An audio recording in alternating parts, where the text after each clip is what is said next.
Welcome! This training will describe the registration process for the Texas Formative Assessment Resource, or TFAR. TFAR important dates. Registration for the TFAR opens on August 27, 2020, and the TFAR launches on August 31, 2020. District Registration Overview.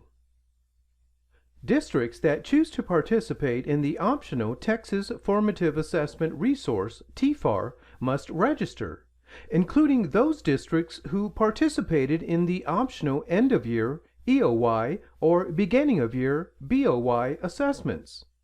Districts must also submit a data file. This data file will provide the classroom-level data necessary to group teachers and students together.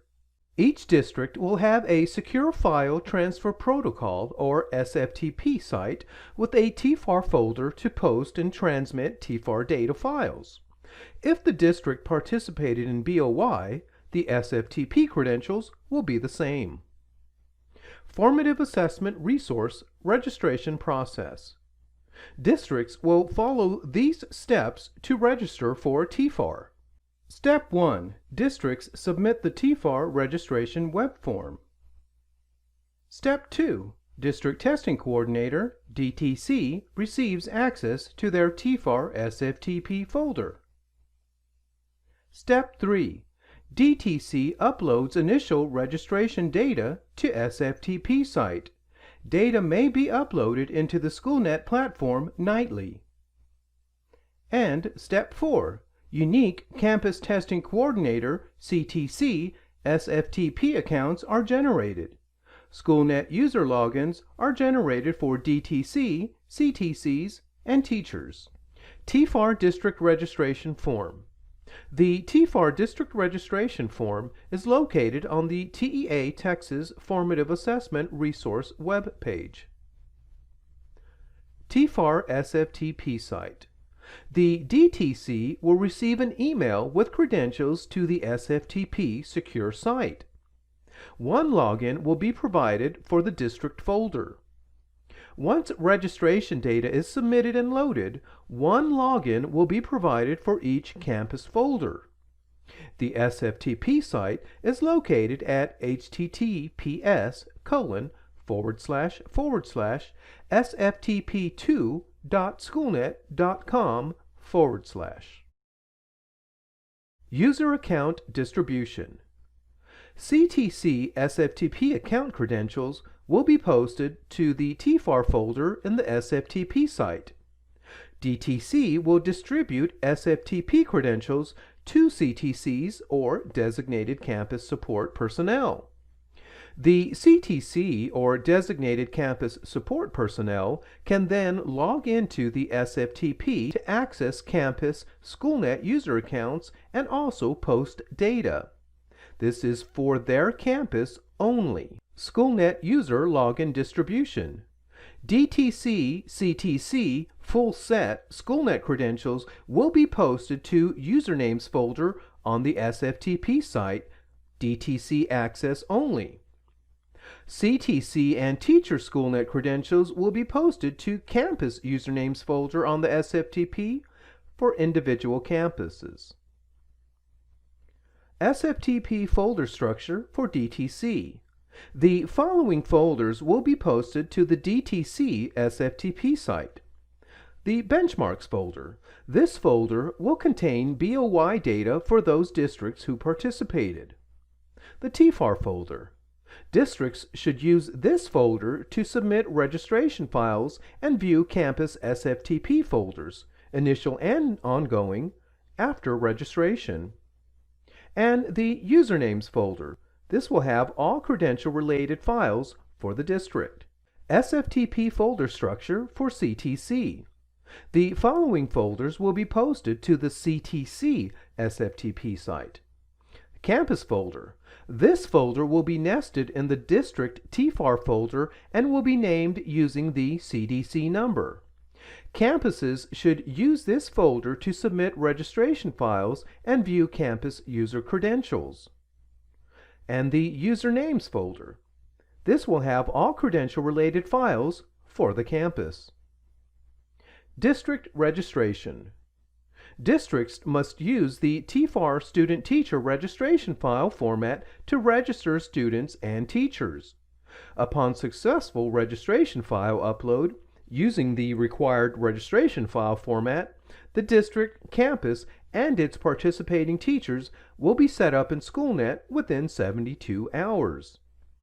Districts should check their SFTP username folder within 72 hours to view campus and teacher credentials.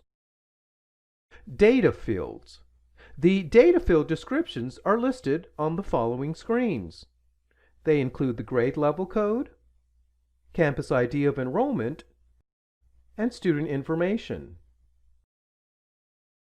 Additional data fields and descriptions are on this screen, including the date of birth, and school information, including date enrolled and date withdrawn. And additional data fields are shown on the screen, including the course code, section date enrolled, and section date withdrawn.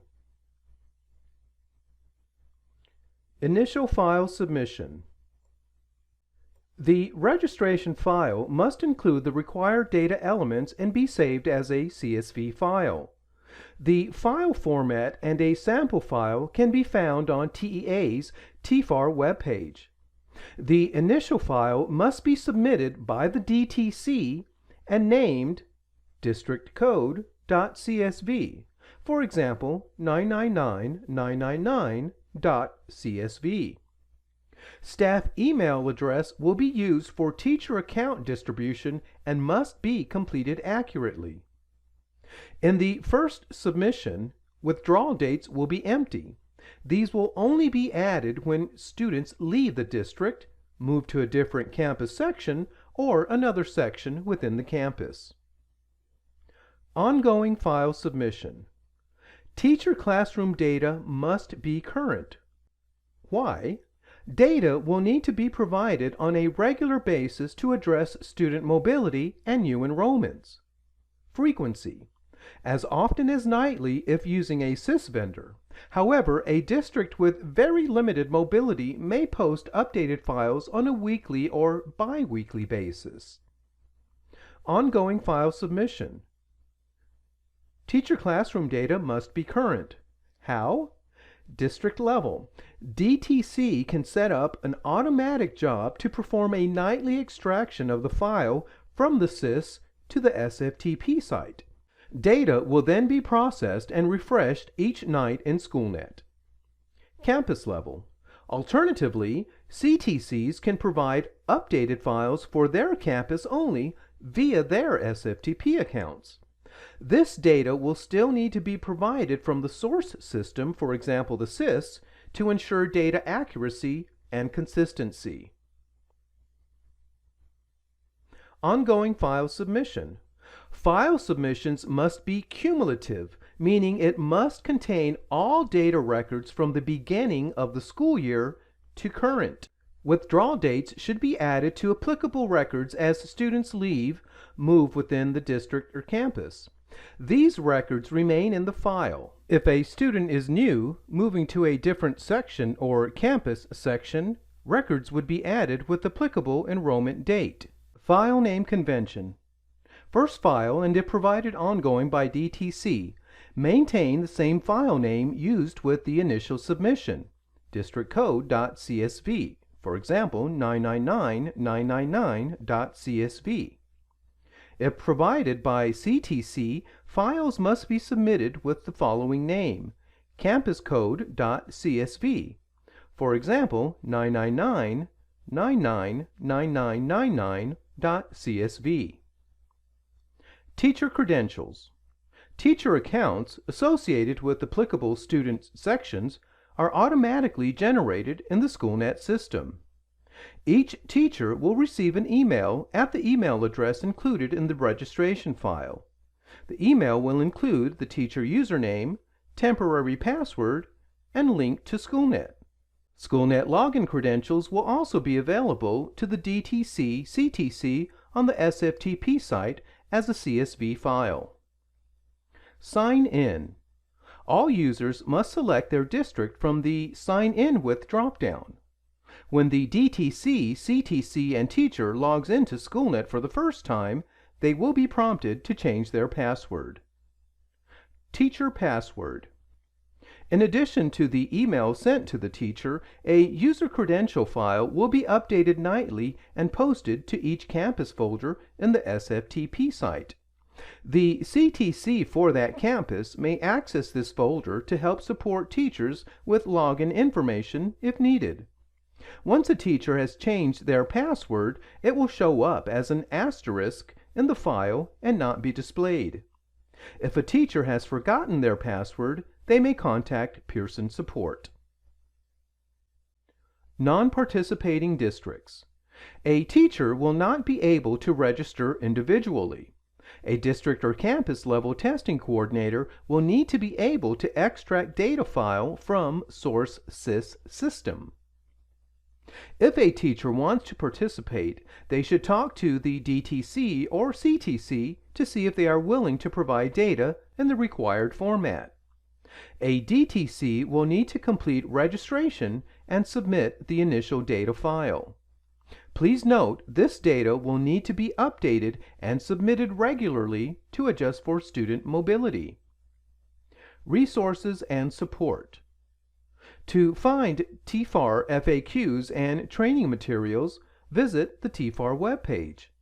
SchoolNet training materials are located within the platform.